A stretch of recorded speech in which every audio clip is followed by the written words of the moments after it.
I've just partnered with Boosted Biz on my new clothing line, and we have a bunch of things from hats to hoodies. We got it all. So hopefully you guys support the cause. The link is down below, and thank you in advance. Any other good behind the scenes Kobe stories you got? Oh, I got plenty, but there's some I can't tell you. I would like to see all the viewers. I would think. Uh, let me see one. I think I tell you one that I can probably tell you. Um, mm,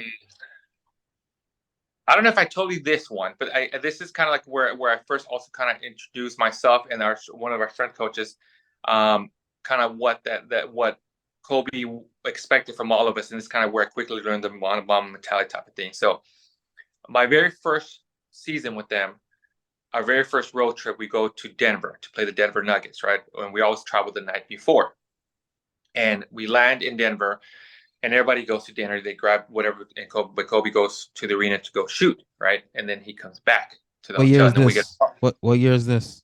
my first year. Oh wait, very Oh first wait, year. okay, okay. Yeah, this is my first year officially with them. My first trip with them. Like this is my first travel trip. We go to Denver. Um, and he comes back to the hotel, and we get a call from his head of security. He said, "Hey, Kobe wants a cold tub, right? Because he just worked out. He wants to recover." And we're like, "Wait a minute. We're traveling, and when I talk about cold tubs, if you're familiar with the cold tubs, like those big metal tins, right? Have you ever seen those big metal ones? I mean, no one Yeah, travels with them. They're big metal, things. yeah. So we're like, okay, well, we don't travel with them, but maybe we can get put some ice in the bath, and kind of we're trying to kind of figure out how to do this. Like, it's like, no, no, no, no. He wants a cold tub. So we're on the phone back and forth, and we're trying to kind of tell his head of security, like, hey, well, we don't travel with him. I'm like, where am I going to get one? It's like 11 p.m. at night already because he just finished working out.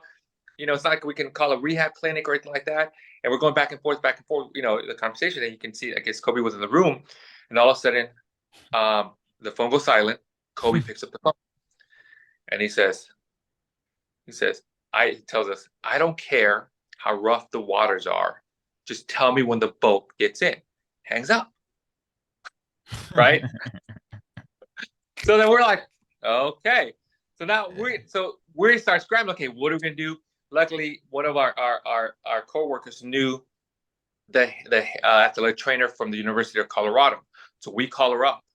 Like her name was Becky. I'm like, Becky, we need a huge favor. We'll get you tickets to tomorrow's game. We'll get you something. I need you to come to the University of Colorado. I need you to open up your training room. We need the cold tub. She's like, Marco, it's 11 o'clock at night. I'm like, what the? So we finally convinced her.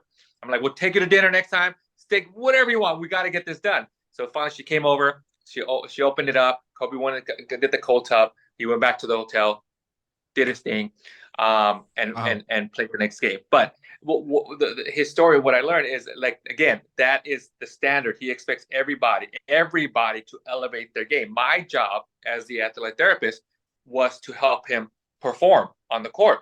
And if this means getting a cold tub for him, I have to do my job. Just like Phil Jackson, if there's a timeout, we're done by two. He's got to run a play that's going to help us get those 2 points. Everybody's got to do their job on that part. And that's the one thing I learned. That was my first road trip, my first year. What I learned, hey, this is what it takes, not only to work at the professional level, but to work with somebody like Kobe, especially like Kobe.